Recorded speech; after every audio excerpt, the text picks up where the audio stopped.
पीछे की सोच है वो एक जैसी होनी होनी चाहिए। दूसरा, एक देश को अगर राष्ट्र बनाना है तो उसके लिए कुछ प्रिंसिपल्स होते हैं, कुछ तत्व होते हैं। उन तत्वों के ऊपर सारे लोग अगर इकट्ठा होकर काम करेंगे तो वो देश राष्ट्र बनता है। और ये तत्वों का जो ढांचा होता है, जिसको कहेंगे कि कोड ऑफ कंडक्ट, कि हमको कैसा कर रहना है, क्या करना है, सरकार कैसी बनेगी, कौन उसको रूल करेगा, और एक दूसरे के बीच में हमारा क्या नाता रहेगा, ये सारी चीजों के लिए संविधान चाहिए। और वो भी लिखित संविधान चाहिए, क्योंकि संविधान यह है, लोगों ने एक दूसरे के बीच में एक कॉन्ट्रैक्ट किया। It is a contract between all citizens that we will live according to the contract we have made and it will be offered to ourselves। हम भारत के सारे लोग इकट्ठा आकर कुछ वचन खुद के साथ लेंगे और वही वचन एक दूसरे के साथ निभाने की कोशिश करेंगे। इसीलिए संविधान का ढांचा बनाया गया। बहुत से लोगों का कहना ये था कि हम लोग स्वतंत्र होने के बाद हम लोग क्या करेंगे, तो हमारा अपना खुद का हित रखेंगे, हमारे जातियों का, हमारे धर्म का, हमारे धंधे का। ऐसी अलग अलग लोगों की भावना थी। बाबा साहब खासकर एकमात्र कहो या फिर ऐसा कहो कि उनकी सोच बहुत ऊंची लेवल की हुआ करती थी। वो कभी खुद के बारे में नहीं सोचते थे, हमेशा देश के बारे में सोचा उन्होंने। और उनका एक कथन भी है कि अगर कोई समस्या निर्माण हो जाती है और इसमें मेरा और देश का हित टकराता है, तो इसमें मैं देश के हित को ज्यादा तवज्जो दूंगा, वैल्यू दूंगा, मेरा हित मैं पीछे ले लूंगा। दूसरी बात उन्होंने ये भी कही, लेकिन अगर देश का और अछूत लोग, SC ST और OBC लोगों का जब हित आएगा तो मैं इन लोगों के साथ में खड़ा रहूंगा। क्यों? क्योंकि वो कहते देश यानी जो वंचित घटक है, जो मजबूर है, जो बोल नहीं सकता है, जिसको अधिकार पता नहीं है, जिसको शिक्षा नहीं है, उसी के जीवन को दुरुस्त करने का नाम देश को बड़ा करना है। इसीलिए उन्होंने कहा कि मैं उन लोगों के साथ, हक के साथ, उनके अधिकारों के साथ उनके साथ खड़ा रहूंगा। तो ये बात बहुत अहम थी अपने आप में। फिर भी लोगों ने बाबा साहब को जितना चाहिए उतना वैल्यू नहीं दी। उनका एक देखो कि जो कॉन्स्टिट्यूशनल हिस्ट्री है ना, हिस्ट्री हम पढ़ते हैं तो उसमें कभी कभी सोच होती है इंसान की, बचपन से कुछ सोच डेवलप होती जाती है। जैसे हम बचपन में कुछ सोचते हैं, माता पिता के संस्कार होते हैं, फिर जिस समाज में हम रहते हैं उसके संस्कार होते हैं, और जिंदगी भर वो अच्छी वैल्यूज होती है, हमारे साथ रहती है। तो 1932 की बात है बाबा साहब की। 1932 में बेलगांव कर्नाटका में उन्होंने एक सभा को संबोधित करते हुए कहा था कि राजनीतिक बदलाव सामाजिक बदलाव के नेतृत्व में ही होना चाहिए और बगैर राजनीतिक शक्ति से दबे कुचले लोगों की स्थिति में सुधार नहीं हो सकता। तो 1932 की बात है। अब वही बात जाके फंडामेंटल राइट में आ गई। कब? 1950 में। इसका मतलब ये सोच जो थी 18 साल पहले हो रही थी। उसके बाद दूसरा है कि उनकी सोच क्या थी। 1933 का एक 4 फरवरी 1933 को उन्होंने पूना में एक व्याख्यान दिया था। उसमें उनकी सोच क्या थी, ये सोचते कॉन्स्टिट्यूशनल हिस्ट्री कैसी तैयार होती है इसके बारे में बात कर रहा हूं मैं।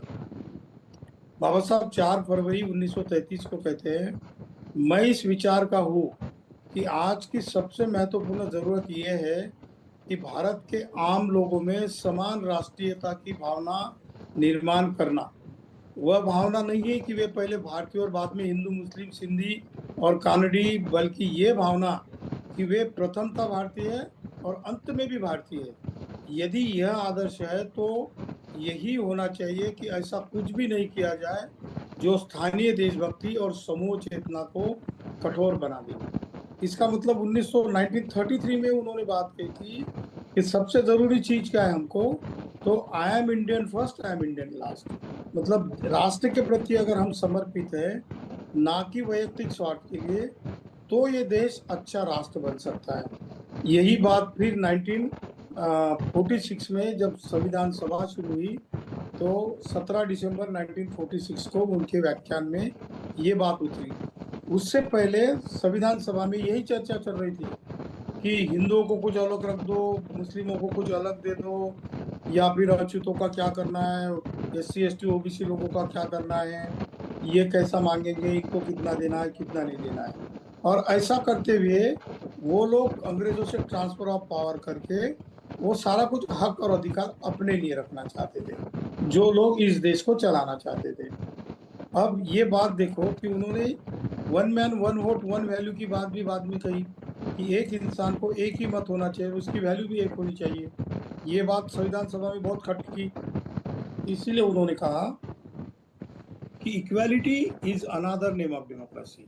समता ये लोकतंत्र का दूसरा नाम है। अगर समता का तत्व अगर हमारे संविधान में नहीं उतरता है, हमारे एडमिनिस्ट्रेशन में नहीं उतरता है, इस देश को चलाने की भावना में नहीं उतरता है, तो ये देश राष्ट्र नहीं बन सकता। पर इसी के ऊपर आधारित भारत का संविधान निर्माण हुआ। लेकिन और एक बात उन्होंने कही थी कि चलाने वाला अगर ठीक नहीं है तो संविधान भी बुरा साबित हो सकता है। तो ये बात इसलिए मैं कहना चाहता हूँ कि पिछले 70 साल से हम लोगों ने जिस चीज के ऊपर कॉन्सेंट्रेट करना चाहिए था, उस चीज के ऊपर कॉन्सेंट्रेट ना करते हुए दूसरा क्या कर रहा है, इसी के ऊपर ज्यादातर हमारा ध्यान रहा। अब पिछले 4-5 साल से हम लोग अपने आप को ही दुरुस्त करने की कोशिश में लगे हैं। इसका मतलब आज हमारे मन की भावना ये हो गई कि इस देश को हमको राष्ट्र बनाना है, ना कि हमारा खुद का स्वार्थ साधना है। और उनका ये भी कहना था कि जैसे जैसे आप राष्ट्र की भावनाओं के लिए काम करोगे, वैसा वैसा वो अपने आप में आपके लिए भी काम होता जाएगा।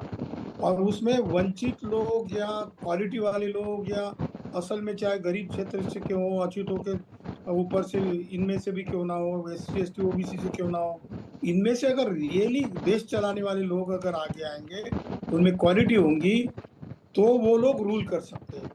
ये उनके पीछे की भावना थी। तो 70 साल लग गए कि कोई व्यक्ति, एक मात्र व्यक्ति आता और ऊपर उठता है और उसकी बात अब लोग सुनने लग रहे हैं। ये जेनजी के आंदोलन से सिद्ध हुआ है, क्योंकि जेनजी का आंदोलन बस युवकों के इर्द गिर्द घूम रहा है और सारे लोग इस बात पर सहमत है कि जेनजी के पास अभी 50-60 साल की उम्र है। इतना सारा टाइम पड़ा है जिंदगी में। हम लोग तो 20-25 साल तक रहने वाले लोग होंगे, जो कि 50+ है। तो इन लोगों को पहले अंडरस्टैंड करना पड़ेगा, जो कि नई भारत की सोच रखने का काम करते हैं। तो ऐसे में पुरानी जनरेशन है या एल्डर जनरेशन है हमारी जैसी, इनका क्या कर्तव्य होगा? तो बाबा साहब ने इसके ऊपर भी बताया था। उन्होंने ये कहा था कि जो बुजुर्ग लोग हैं, बुजुर्ग लोगों ने अपने खुद के व्यवहार में नए जनरेशन के साथ मैत्री और करुणा का व्यवहार करना चाहिए। दूसरा उन्होंने ये भी कहा कि उनको अंडरस्टैंड करना पड़ेगा, उनको समझ लेना पड़ेगा। तीसरी बात कि जनरेशन गैप होती है, हर जनरेशन पिछले जनरेशन से ज्यादा नई सोच लाती है, नए तरीके लाती है। और वो तरीके इस तरीके से होते हैं कि नए पुराने जनरेशन वाले सरप्राइज हो जाते हैं कि ये कैसा हो रहा है, ये तो हमसे उम्र से कम है। लेकिन हर जनरेशन अपनी नई आइडिया लेकर आती है। तो आज जरूरत है कि हमारे भारत के संविधान को नए जनरेशन के हिसाब से किस तरीके से बताना पड़ेगा। इसीलिए सबसे जरूरत चीज ये है कि चैप्टर 3 और चैप्टर 4, ये जो हम बोलते हैं ना कि भारत के संविधान का पूरा क्रक्स है, सार है, इसमें मूलभूत अधिकार और मूलभूत कर्तव्य, ये और डीपीएसपी जो directive principle of state policy, जिनकी भी सत्ता होगी, जो भी शासन में होंगे, जो भी अधिकार में होंगे, चाहे गवर्नमेंट लोक प्रतिनिधि हो, चाहे ऑफिसर्स हो, चाहे कर्मचारी हो, या हर क्षेत्र में सर्विस देने वाले लोग हो, इनके मन में देश के प्रति एक अच्छी भावना अगर जागती है, तो ही हमारा समाज और देश अच्छा काम कर सकता है। ये मूल भावना भारत के संविधान के चैप्टर 3 और चैप्टर 4 में है। तो अभी एक चर्चा करते हैं कि हमने 3 दिन तक आर्टिकल 12 से लेकर 35 फंडामेंटल राइट और 36 से लेकर 51 डीपीएसपी, इसके ऊपर चर्चा की। एक संक्षिप्त में मतलब शॉर्ट में बिल्कुल बताते हैं कि हमने क्या क्या सीखा था या क्या क्या हमने चर्चा की थी। तो पहली बात हमने ये सीखी कि भारत के संविधान का जो फंडामेंटल राइट वाला चैप्टर है, उसमें और डीपीएसपी में बेसिक फर्क ये है कि if there is a violation of fundamental rights, then it is to be challenged in the court of law। अगर आपका फंडामेंटल राइट या मूलभूत हक या अधिकार अगर छीना जाता है किसी भी माध्यम से, तो उसको आप चैलेंज कर सकते हो कोर्ट ऑफ लॉ में। क्यों? क्योंकि सुप्रीम कोर्ट या court is the custodian of the constitution. Constitution के जितने भी मूल्य है, वैल्यू है, उसका कस्टोडियन उसका रक्षण करता, उसका सुरक्षा कवच ये सुप्रीम कोर्ट है या नीचे की सारी जुडिशरी है। तो इसीलिए ये बेसिक फर्क है कि fundamental rights are challengeable in the court of law, whereas directive principle of state policy depends upon the willingness of the ruling class. ये जो डीपीएसपी है, राज्य के नीति निर्देश तत्व है, ये डिपेंड करते हैं कि सत्ता कौन चला रहा है, उसकी मानसिकता कैसी है।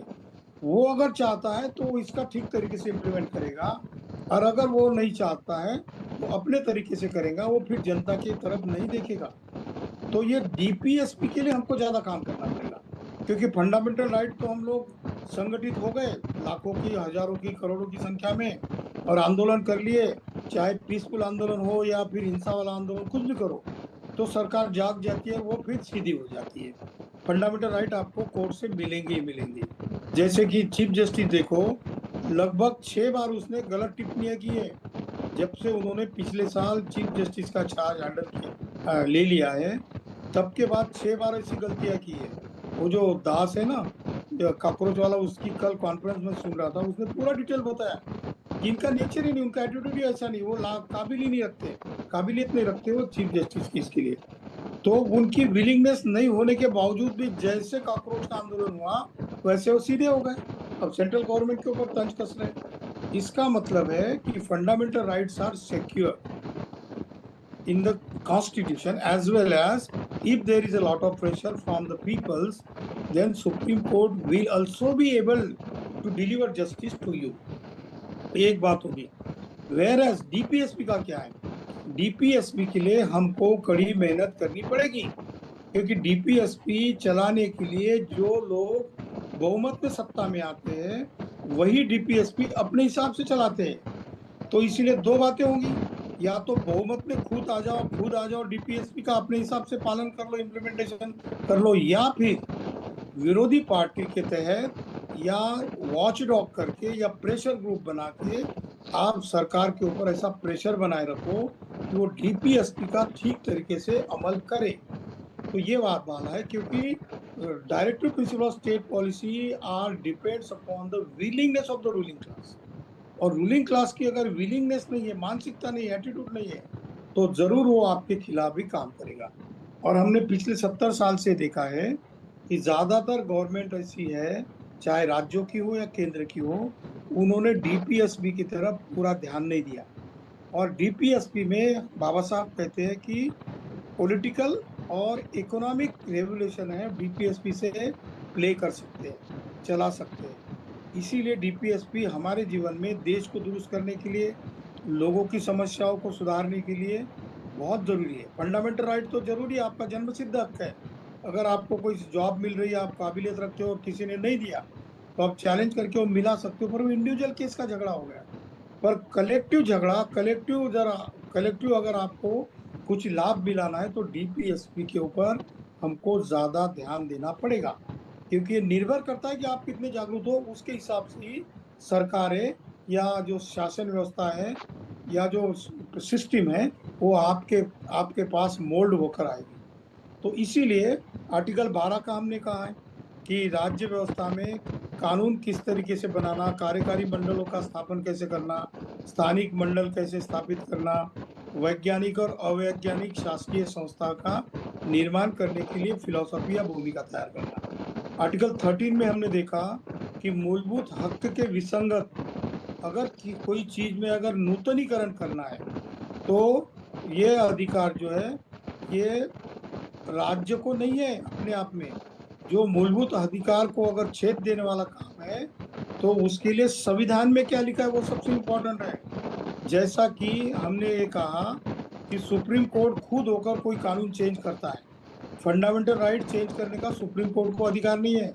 सिर्फ वो फंडामेंटल राइट को डिफाइन कर सकता है कि ये आर्टिकल 14 में ऐसा ऐसा है कि इक्वालिटी होनी चाहिए, पर वो ये नहीं कह सकता है कि SC ST को हम फंडामेंटल राइट इक्वालिटी नहीं देंगे, वो उसका अधिकार नहीं, उसको डिफाइन करना है। तो संविधान में वो निहित है, वो उसके हिसाब से चलना है।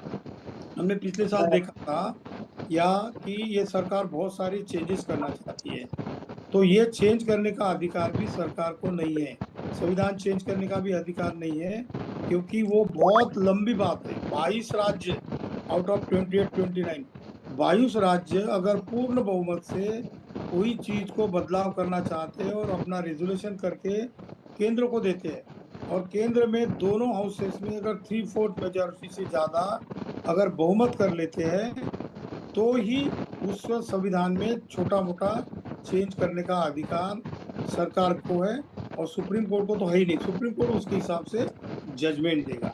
पर हमारे खिलाफ ये सारा कुछ चल रहा है। इसीलिए जो संविधान के आर्टिकल 13 में जो लिखा है ना, तो 13 में लिखी हुई चीज है, जो संविधान में लिखी है उसको यूं ही नहीं बदल सकते।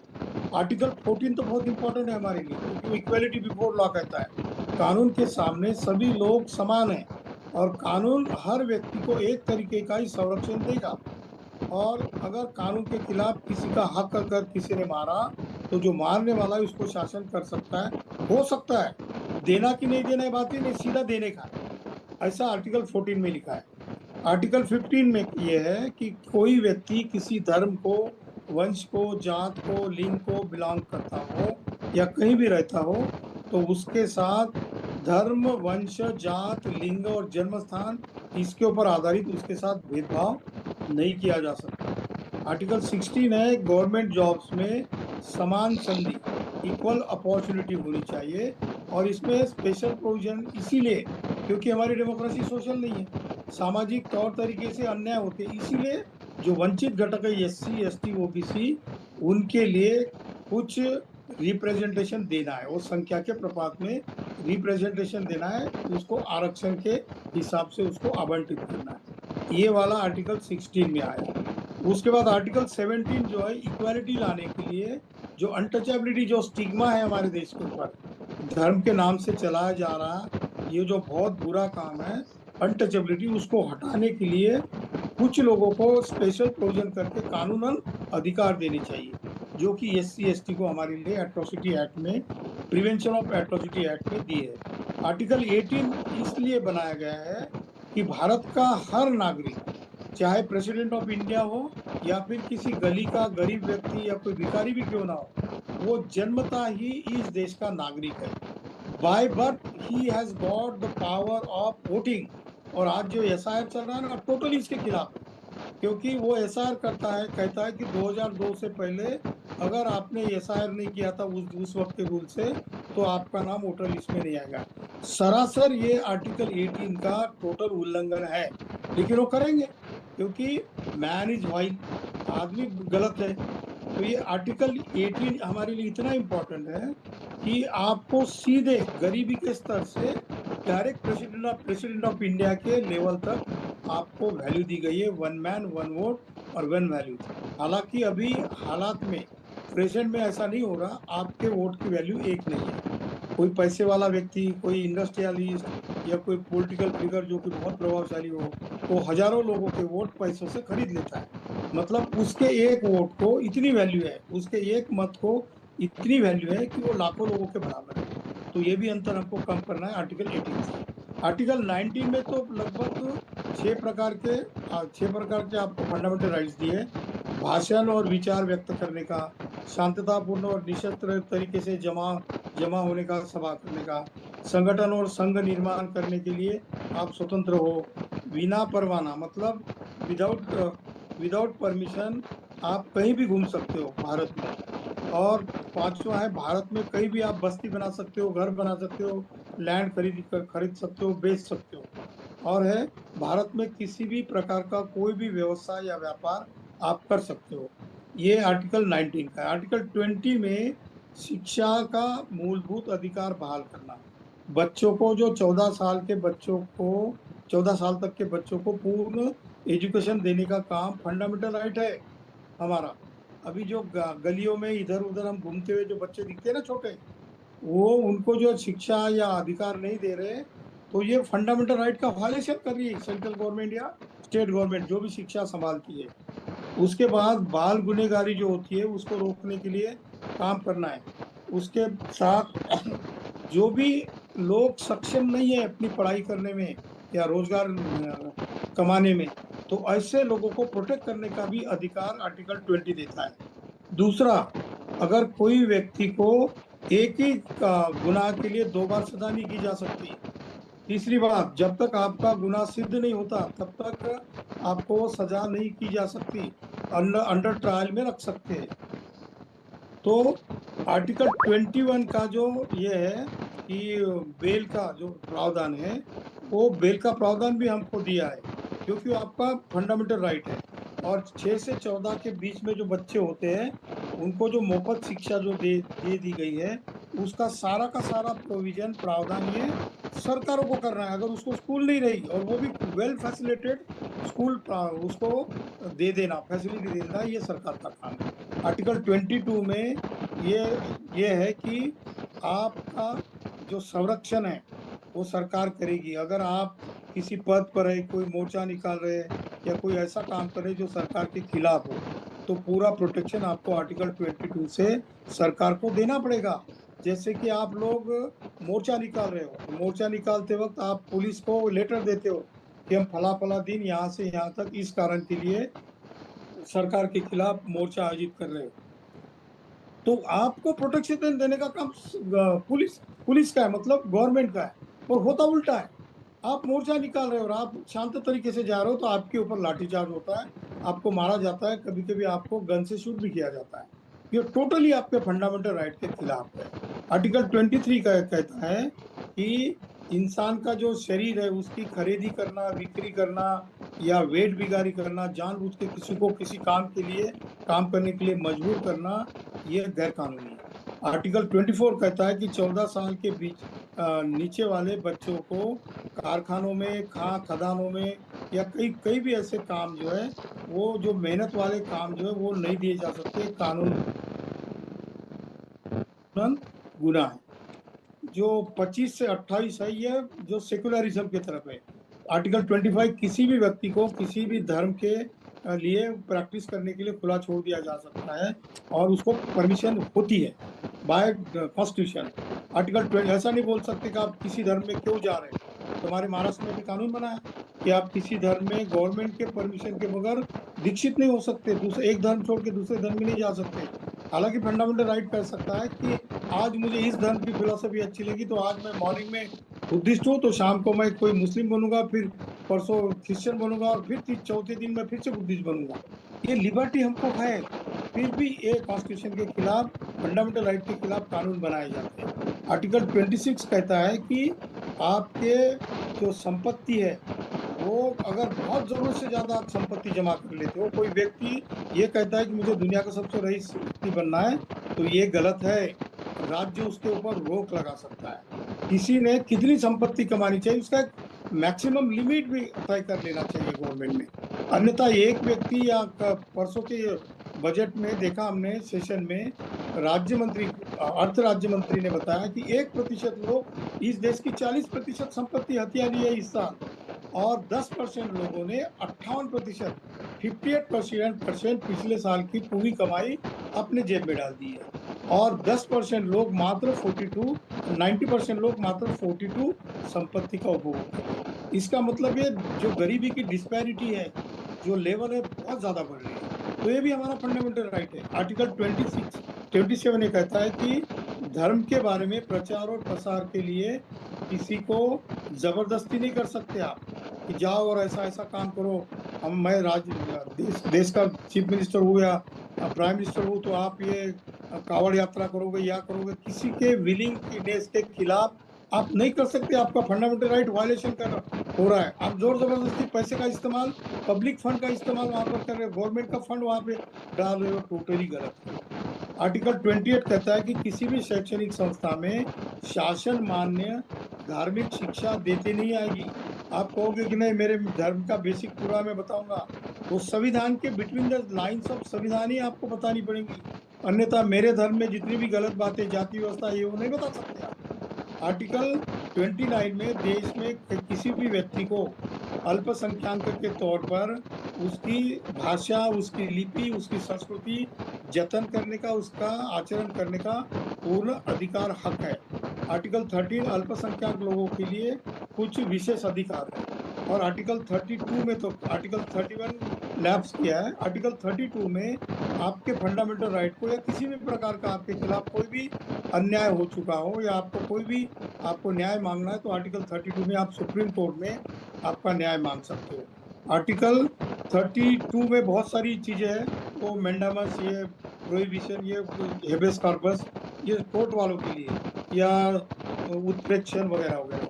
आर्टिकल 51 में हमने देखा है, उससे पहले हम लोग आर्टिकल जो है हमने directive principle of state policy की कल चर्चा की थी, तो उसमें आर्टिकल 36 में डेफिनेशन दी है डीपीएसपी की कि राज्य के नीति निर्देश तत्व क्या होने चाहिए, उसमें कौन कौन से काम राज्य को या सरकार चलाने वाले बॉडीज को, लोक प्रतिनिधियों को और गवर्नमेंट मशीनरी है उनको करना चाहिए, स्पेशल दिया। आर्टिकल 37 के बारे में परसों हमने बताया था कि ये प्रिंसिपल किस तरीके से इंप्लीमेंट करनी चाहिए, इसका अंतर्भाव है।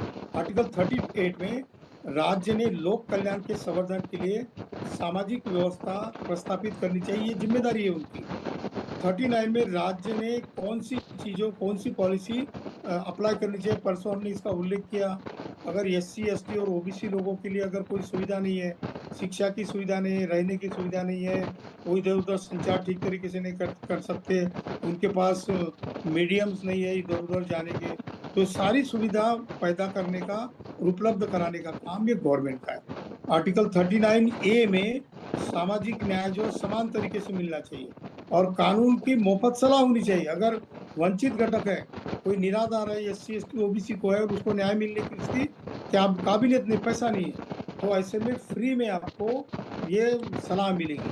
आपके लिए गवर्नमेंट का कोई एडवोकेट मिलेगा या फिर आपको आने जाने का किराया दिया जाएगा, आपको प्राइवेट वकील रखते तो उसकी फी दे दी जाएगी, या फिर और कोई संसाधन है जो कि आपको मिलने चाहिए, उसका प्रोविजन करने का अधिकार आर्टिकल 39A में।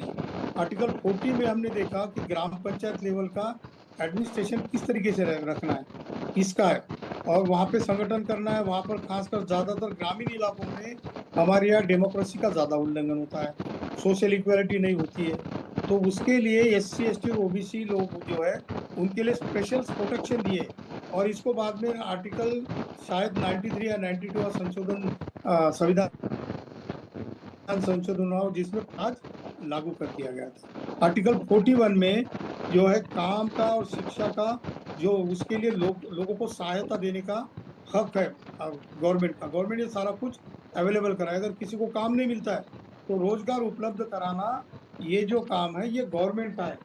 आज हम लोग देख रहे हैं कि बच्चे रोड पे हैं पिछले 2 साल, 2 महीने 3 महीने से, उनको रोजगार अवेलेबल करने का काम गवर्नमेंट का है, और गवर्नमेंट उस बदले में उनके ऊपर लाठीचार्ज कर रही है, उनके ऊपर अटैक कर रही है।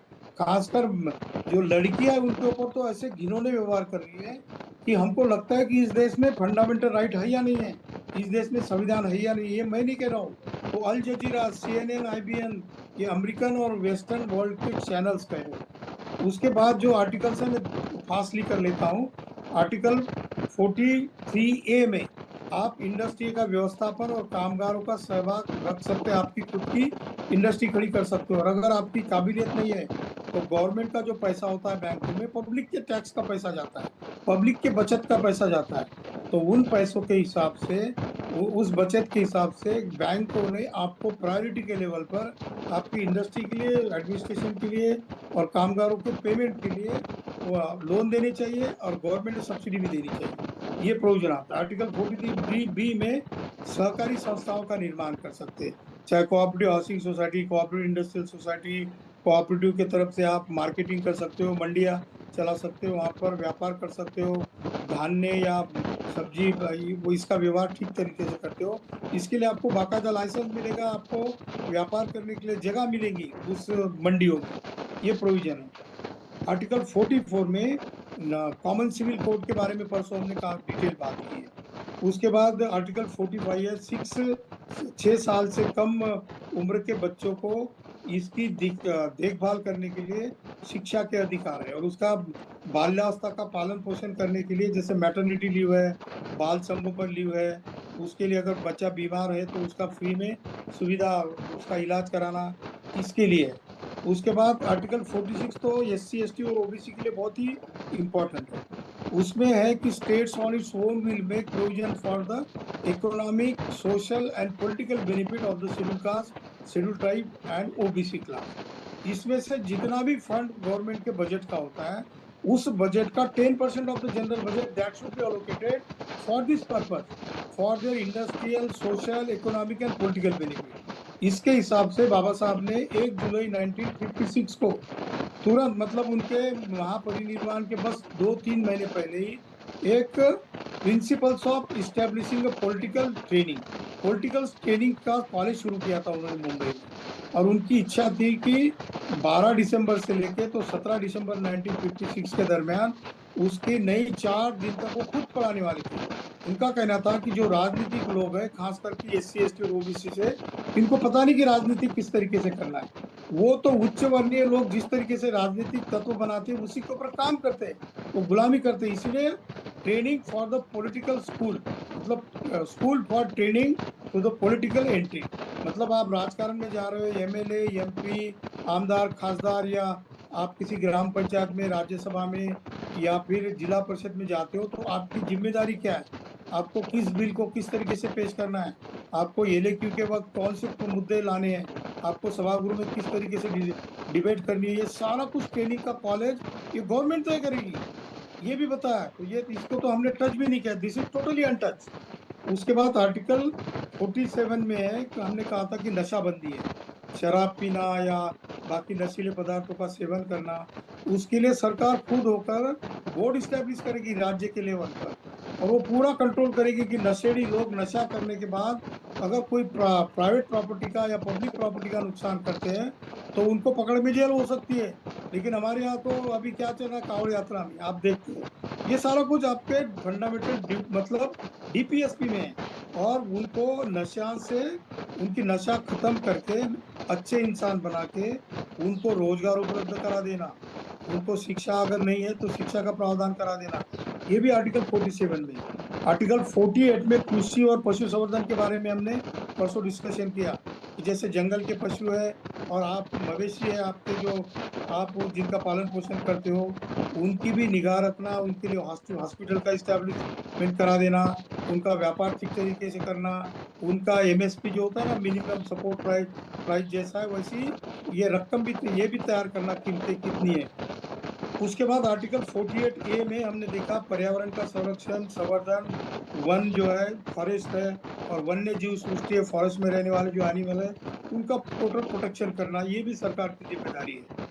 अब 49 में राष्ट्रीय महत्व का स्मारक है, कोई स्तूप है, विहार है, या कोई पुराने हमारे ऐसे स्मारक है, उनका जतन करना, और अगर उसको कोई नुकसान पहुंचाता है तो उसको कानूनन सजा देना। आर्टिकल 50 में आता है कार्यकारी यंत्रणा, जिसमें न्याय यंत्रणा है उसको टोटली अलग से रखना, उसका और एडमिनिस्ट्रेशन का कोई संबंध नहीं आना चाहिए। मतलब judiciary is the totally independent organization in government as what the constitution says। 51 में अंतर्राष्ट्रीय शांतता सुरक्षा है, और 51 के बारे में हमने कल डिटेल डिस्कशन किया था, जो हमारे फंडामेंटल ड्यूटीज है। लगभग 11 प्रकार की फंडामेंटल ड्यूटीज के बारे में हमने कल चर्चा की थी। हमारी ड्यूटी सबसे इम्पोर्टेंट है, अगर हम अधिकार मांगते हैं तो हमारे कर्तव्य भी कुछ तो भी है। तो इसीलिए इतनी बात हमारी चैप्टर 3 और चैप्टर 4 की हो गई है। अगर मेरी बात में कुछ गलत हुआ हो तो बैठा हुआ समन संघ मुझे माफ़ करेगा, मैंने ज़्यादा समझ लिया, इसलिए मैं सभी से माफ़ी चाहता हूँ। जय भीम, नमो बुद्धाय, संघं नमामि, सारे संतों को वंदना सर।